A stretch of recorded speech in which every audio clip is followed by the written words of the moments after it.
एक उच्चस्थ पदाधिकारी ने मुझसे पूछा, आचार्य जी, जीव और जीवन का क्या उद्देश्य है। कहने का उनका तात्पर्य था कि जीव जंतुओं का अंतिम उद्देश्य क्या है, जीव जंतुओं का उद्देश्य क्या है और हमारे जीवन का उद्देश्य क्या है। तो मैंने कहा कि मुझे ऐसा लगता है कि जीव जंतुओं का जो उद्देश्य है वह उनकी चेतना का विकास करना है, चेतना का संवर्धन करना है, इम्प्रूवमेंट करना है कॉन्शसनेस में। इसीलिए प्रत्येक जीव जंतु अपने जीवन को बचाए रखना चाहता है और उसको पूरे काल तक जीना चाहता है। तो जीव जंतुओं का जो जीवन लक्ष्य होता है वह चेतना का संवर्धन करना, इम्प्रूवमेंट इन कॉन्शसनेस हुआ। और हमारा जीवन मतलब मानव का जीवन मतलब होमो सेपियंस का जीवन का क्या लक्ष्य है।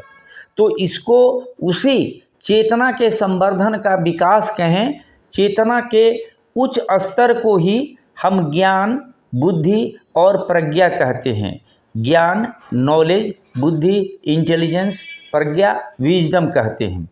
तो हम अपने सेल्फ, अपने आत्म, जिसमें हमारा मन है और हमारा चित्त है, माइंड और स्पिरिट है, उसके चेतना का इस तरह से विकास करना कि हम अधिकतम ज्ञान, बुद्धि और प्रज्ञा को प्राप्त कर सकें, यही मेरे जीवन का अंतिम उद्देश्य है। तो यह क्या है?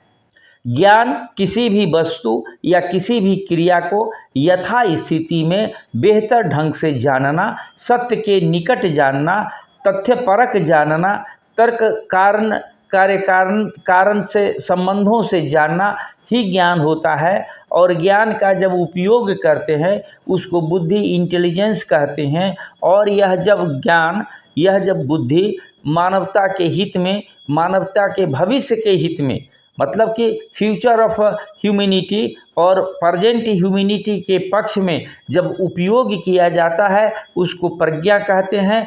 इसीलिए हमारे जीवन का अंतिम उद्देश्य ज्ञान, बुद्धि और प्रज्ञा यानी अपनी चेतना का महत्तम विकास करना ही हमारा अंतिम उद्देश्य है। इस जीवन का यही अंतिम उद्देश्य है। सुनने के लिए धन्यवाद।